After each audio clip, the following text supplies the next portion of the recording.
What is up, guys? It's B1 Moto Adventures again. And for our today's agenda ay ang first PMS ng ating Yamaha XSR 155. Let's go!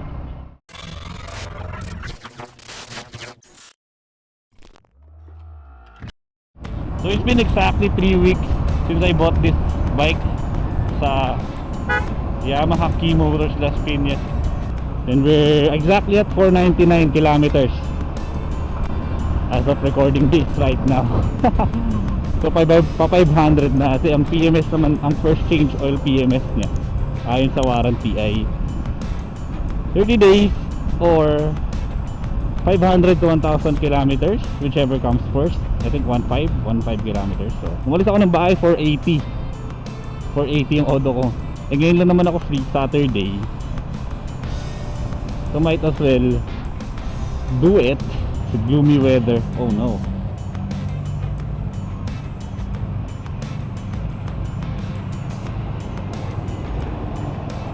Oh no, oh no. Spillage. So almost in bike after 500 kilometers. So sa first 100 odo niya, doon ko feel yung parang sobrang vibration. Tipong hindi ko siya ma-rev ng mataas kasi natatakot ako dahil hindi naman ako sanay sa higher rev. Ngayon pag ngayon sanay na ako. Di ba? Ngayon mas lumuwag na siya. So I think mas luluwag pa to pag nagpa-change oil tayo. Habang tumatagal, syempre break-in process, break-in period pa din naman to kahit magpa-change oil ako kasi 500 kilometers pa lang. Ang ginawa ko break-in dito is magkahalong soft at hard. Kasi base yan sa mga nakapapanood ko, mga nare-research ko yan, sila Sir Mel, sila Fortnite. Yun, 500 odo na. First change oil. Hindi pa ako makapamili ng kung ano yung gagamitin kong oil sa kanya aside for Yamalube.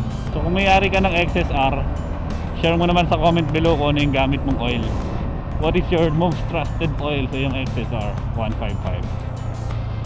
Kung mapapansin nyo, may mga binago na ako sa motor. Yung side mirror, yung clutch levers. Naglagay ako ng tire hugger sa likod. And planning ako, ang next ko is mag tail tidy. So sa 3 weeks niya, all is good in the hood. Wala pa akong na-encounter na problema so far. Huwag naman na sana magkaroon. Nag-vlog ako ng makina Moto Changi, kaya lang ang pangit ng mga footage ko, so hindi ko na siya itutuloy. Hindi rin naman ako nakapag-test ride doon. Incoming traffic. There we go. Yeah. Damn, that's a crater. If you watched my last vlog, dito rin tayo dumaan pa uwi. Shoutout kay Aga na bumili ng aking Kiwi Cup Racer 152. So I urged him to enroll sa Ride Academy. Well, isang session lang naman yun. Tapos nag-live yung Ride Academy, nakita ko siya dun. Shoutout sa'yo, Ga. Magandang investment yan ang mag-driving lesson dahil ako'y mag-e-enroll din sa November ng enhanced course. I don't know if I'm saying too much, if the vlog is getting longer, but this is just an update. Tapos kita-kits na lang tayo doon sa may casa. Sana may kilang ang pila kasi it's a Saturday, baby. Buti hindi tayo inulan.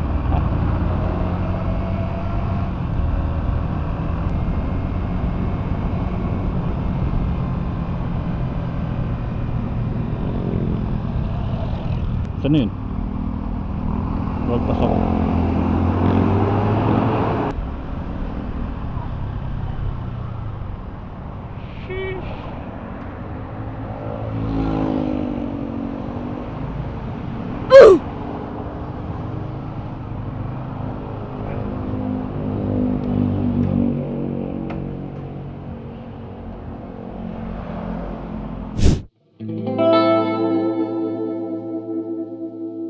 The first PMS nyan, sir, change oil lang po yung naka-filter.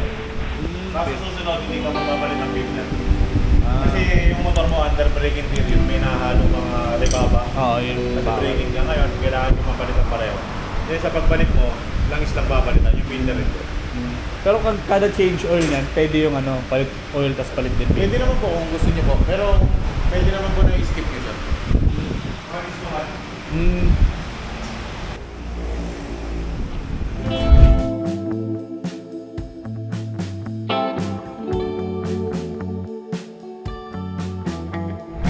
Ito yung gagamitin nating oil, Yaman.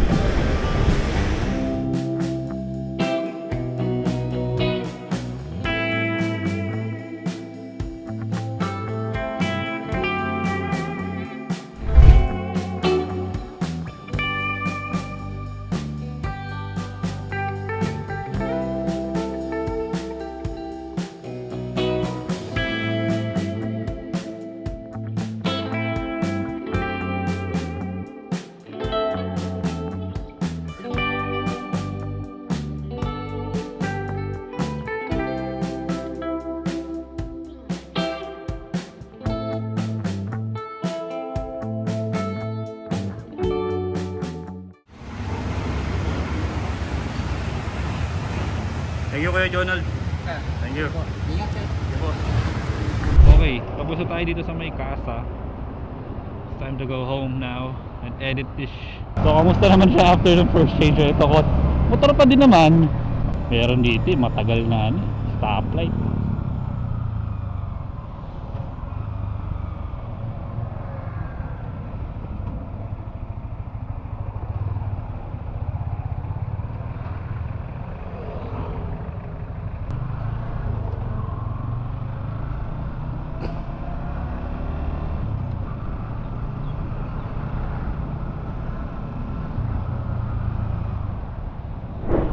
Success ang ating agenda na magpang PMS or first change oil dito sa Las Piñas kung saan ko kinuha yung motor.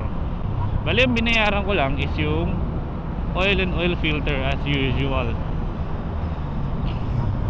but the service is free.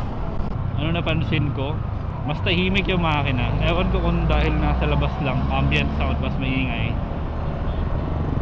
mas tahimik yung makina. Muli, maraming salamat kila Sir Jonald tsaka kay Sir, sorry hindi ko nakuha yung pangalan mo, pero salamat sa'yo. At ako'y kasi mahihain. Siguro replyan ko lang isa sa mga comment sa last video ko, kung meron daw ba ako napansin na power nung nagpalit na ako ng XSR 155. Ang sagot ko dyan ay yes, isang malaking yes. Kasi you have to consider din yung power to weight ratio na tinatawag eh. Ang build ko kasi sa Kiwi ko nun, oversized tires. Bigat. So expect mo na mababawasan yung arangkada mo at dulo. Naka 130 by 80 ako sa likod, tapos 110 by 80 sa harap. Yung build ko sa Kiwi ko nun. Tapos 1442 na sprocket, partida, naka high torque na yun or balance. 3.0 na sprocket, kumbaga. Pero doon kasi, pag overtake ako, mas malakas to, basta if I can show you later kung may mga pagkakataon, diba? Kasi doon sa Kiwi ko nun, since mabigat yung motor, mabigat din yung rider, kaya ako overweight sa 80 to 85 kilos, ganun. So may gagawin na talaga yung motor. Kasi yung nagsambales kami nun, hindi talaga ako umaangat ng 90 kung hindi ako yuyuko, ganun. Tapos medyo delikado na. Ito, may overtaking power siya ng mga short rev check. Ganyan. Dun sa Kiwi ko hindi ko magawa. Pero kung all stock yun, Kiwi mo, stock tires, stock carb, well maintained, tapos hindi ka naman kabigatan, let's say 50 kilos, kaya mo sumabay dito. Saka matibay din ang makina ng Kiwi based on my experience. So yun lang.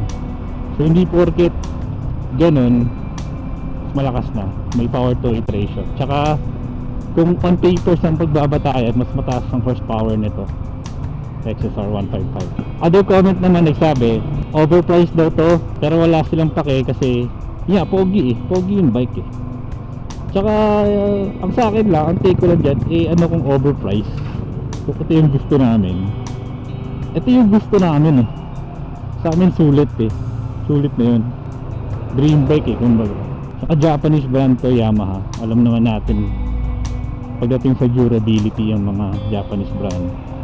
Big Four, no to brand war. Pero you get what you pay for. Kaya nga. Tsaka may target audience ang XSR. Okay lang naman kung hindi mo siya bet overpriced, tapos ganun lang. It's okay. That's valid.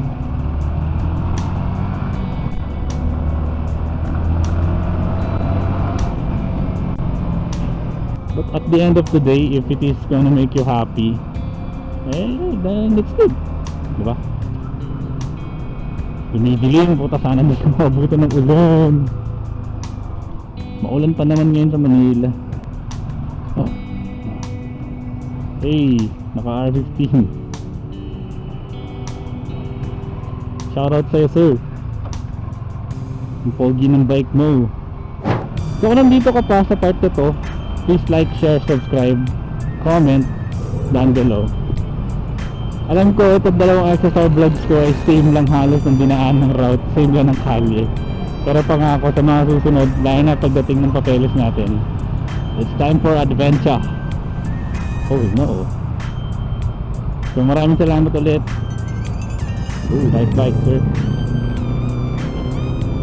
Peace out.